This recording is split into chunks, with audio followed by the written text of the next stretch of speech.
Đáp ăn.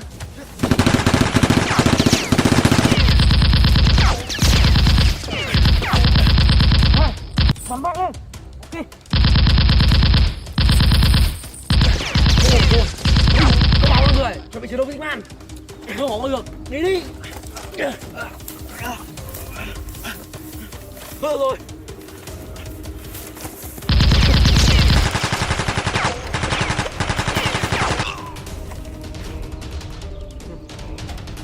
Sĩ man.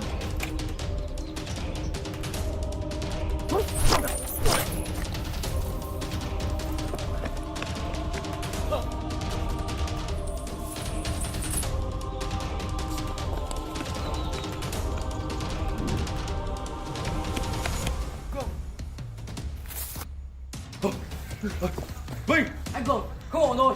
Sao? Chuyện gì? Nói đi! Bây giờ anh báo mọi người Sigma đến. Vinh!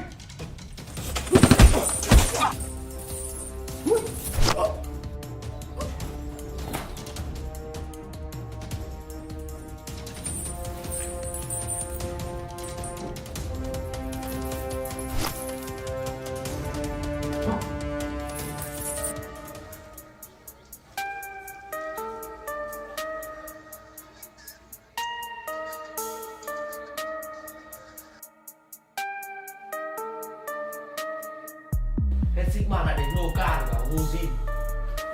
Tội phạm càng ngày càng một đông. Thôi, không nói chuyện nữa. Xuống đánh gác không? Đi.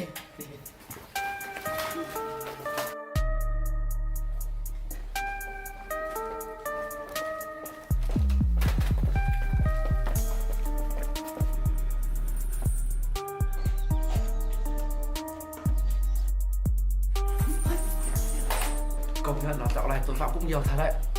Nhớ ông nhỉ? Tùng. Tùng. Tùng. Tùng ơi.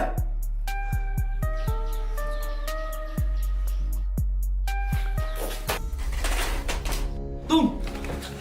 Tùng. Tùng.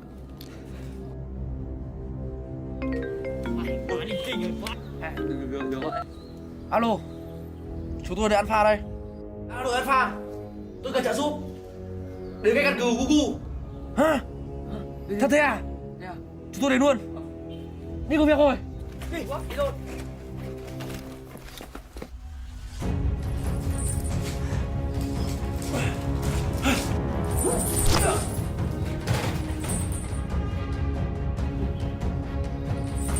Đi không kịp.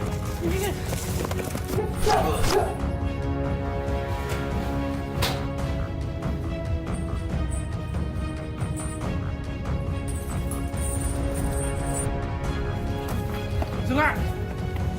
Đi ra.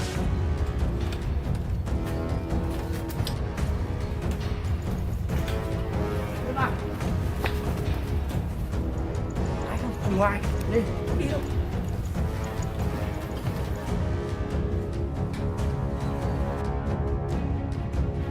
Có ai đây không? Sao đây không có ai nhỉ? Tôi nghĩ đây là báo động giả. Thế rồi, chúng ta đi về.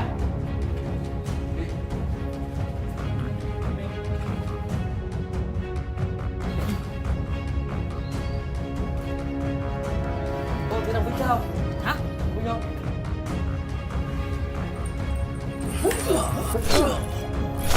Quay lại tìm nó xem nào, nhưng nó chưa biết. Nó đi. Vinh, có đi về không? Đi về đây, nhanh lên. Có đi về không? Bộ ngàn này nước. Phải Rồi, cả em bà. xem nào. Vinh.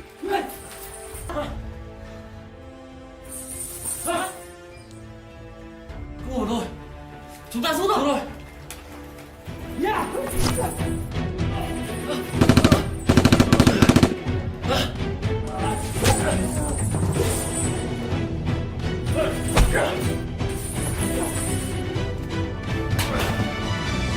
Mà, thì ra là mày.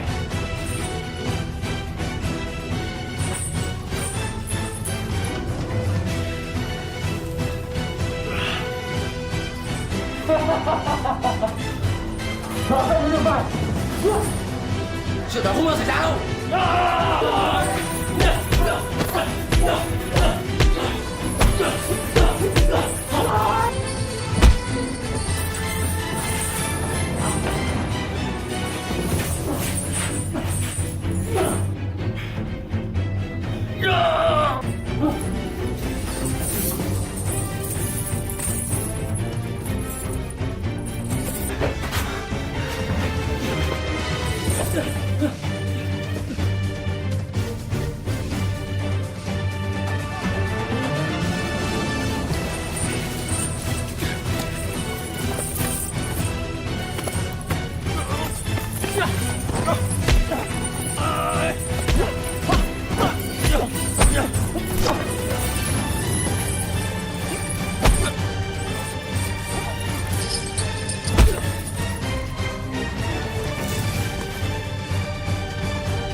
chán quá, có gì đi chơi cả. Chả có gì để chơi. Đại ca chán nhỉ, chẳng ra nhiệm vụ gì cả. Tao muốn đi đập đồ quá. Tao cũng thấy chán lắm. Tao cũng thế. Diều này mà không biết đập ai. Hả? Đập này đi.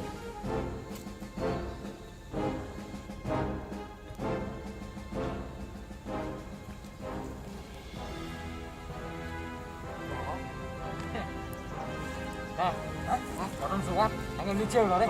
Được. Đi. Ok luôn. Đi.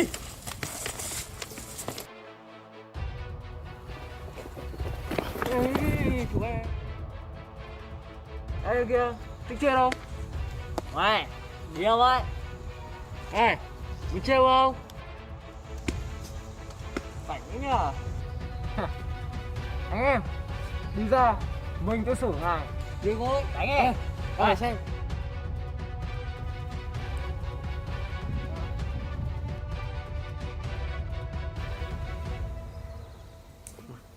Đúng lúc tao không có việc gì làm, mày lại đi qua đây. Thì mày không biết đây địa phận của ai à? Tôi chưa làm gì sai với các anh cả. Nếu có tôi sai, các anh cho tôi xin lỗi. Sao có kịch hay xem nào? Thì hay đấy. Nhìn mày ngứa mắt này, tao không cho xin lỗi, tao đánh luôn đấy. Nào, anh đi, chúng mày đội đấy, xem tao này. Yeah.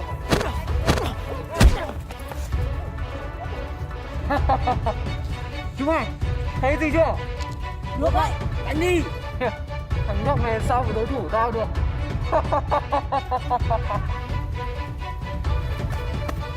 Mày cũng được lắm.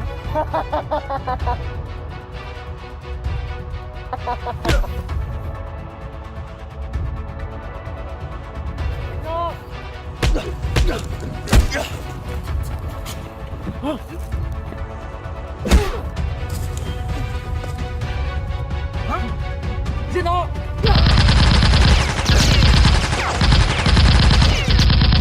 Được rồi.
Alo, có chuyện gì? Alo, anh cả.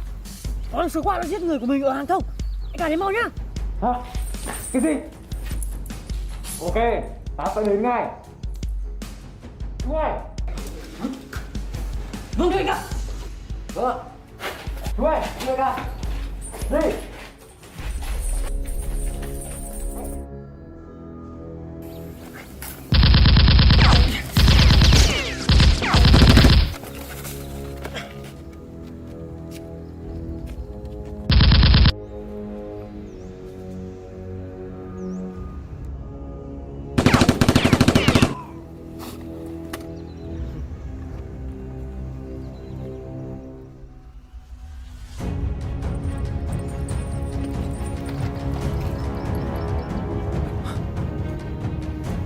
Giết nó.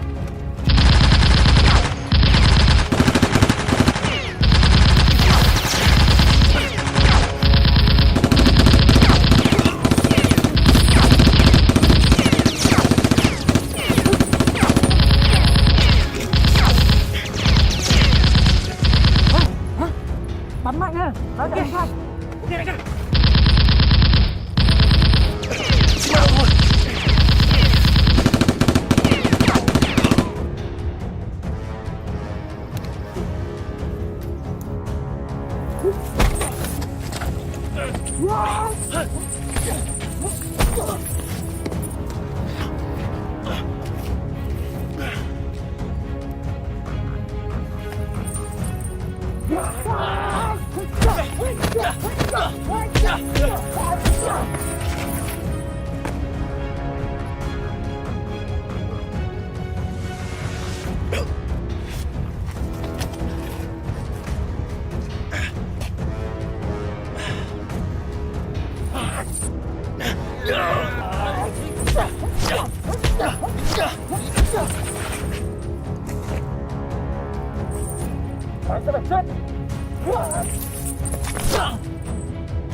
Sinh bạn, dừng lại.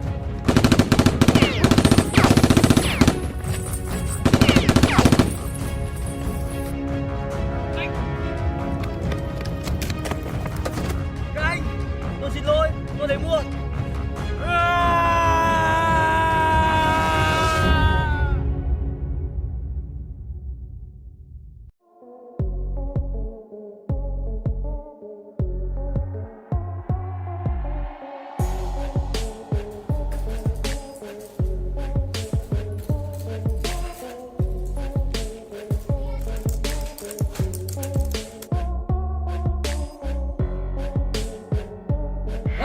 Hàng kia, các bảo. Có cái vụ mày đây. Ê, ra. Nghe thật đây, tao số này, đang dùng mày giao dịch. Số này rất quan trọng. Đi vào nói chưa? Vâng, đại ca.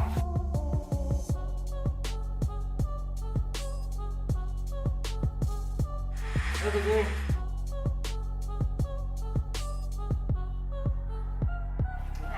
Lớn trọng, thành công của tiền lắm đấy. Có thật đâu, đi. Đi đâu.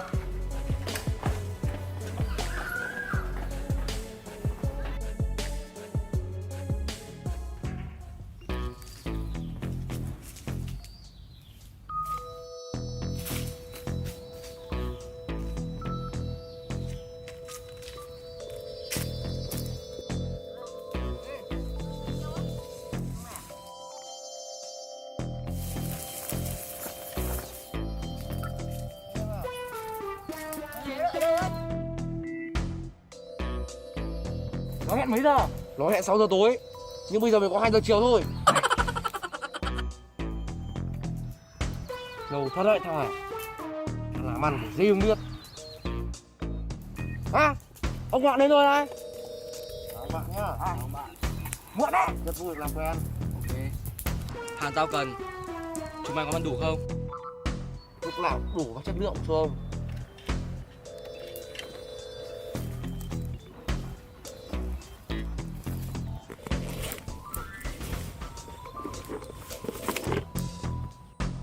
Hàng chất lượng đấy. Hàng lại cá tích giao, lúc lạ, chất lượng và đẹp nhất. Thế còn tiền của ta đâu? Chào mày đây. Ta.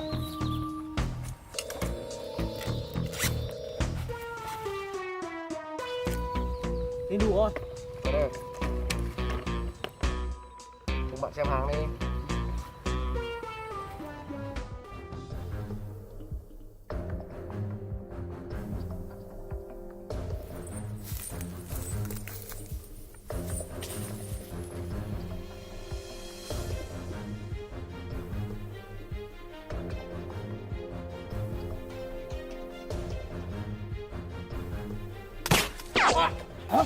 Có người.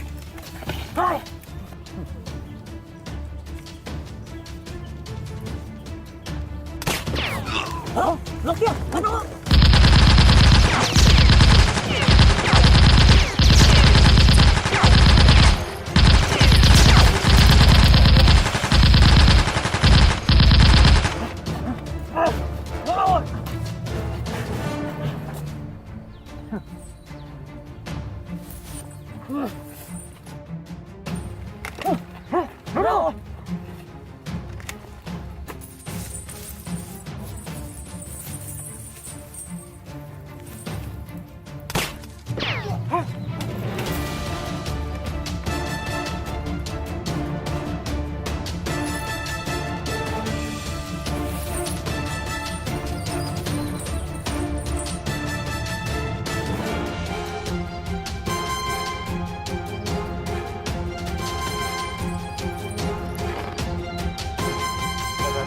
Cảm ơn.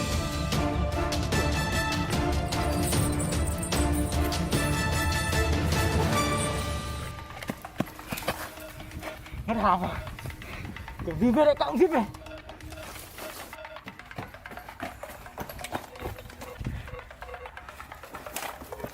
Này, có chuyện gì các bác thế này? Đây thất bại rồi. Thằng Xích Man nó cướp hết hàng rồi. Hả Sinh Man? Mày chết rồi, lên bảo đại ca đi. Nhanh lên. Anh là Sinh Man.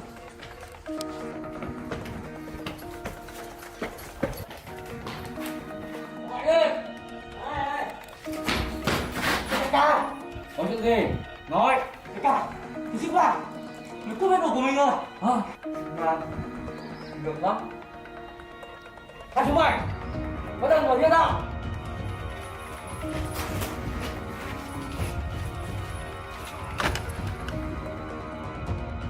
Đi.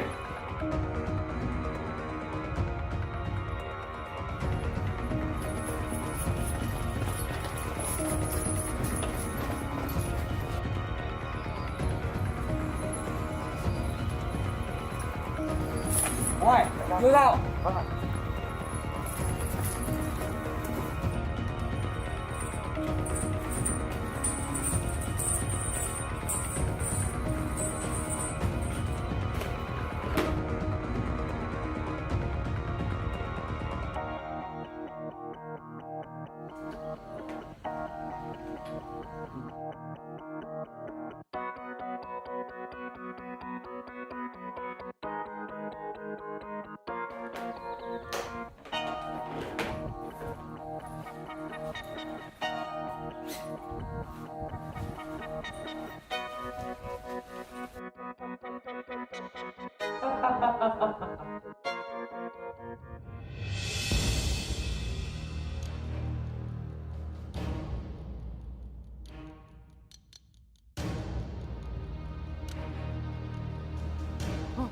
Có cái rồi, bắn nó.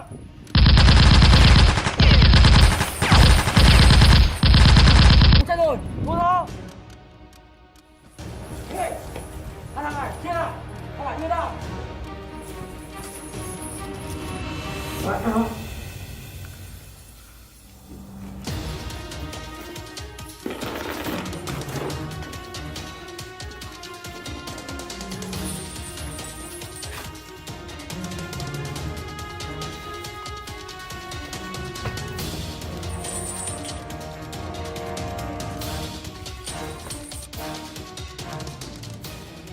Đâu kìa, đuổi theo.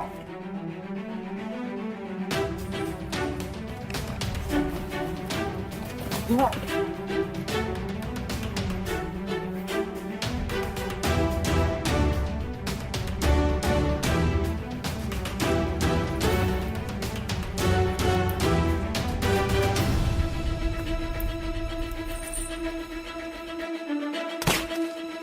Đâu kia rồi.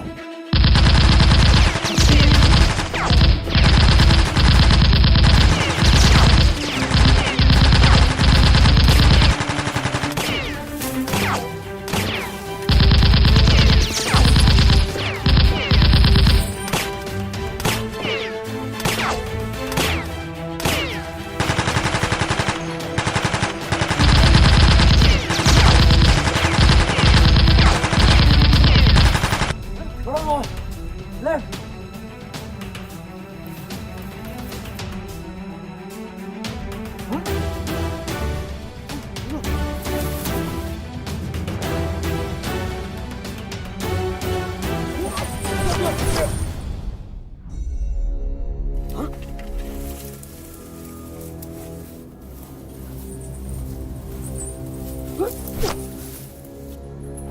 Hey, đi vào đi. Đi vào đi.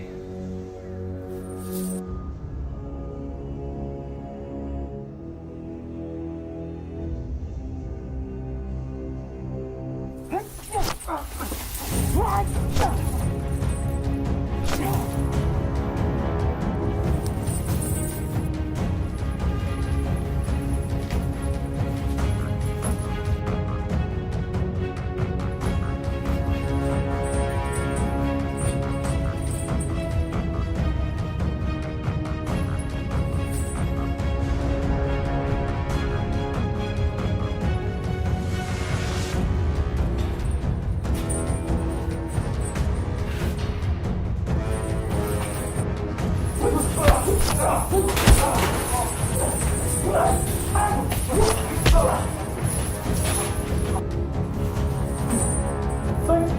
nay thì tôi số rồi. Có giỏi, lên đây. Mà chết rồi.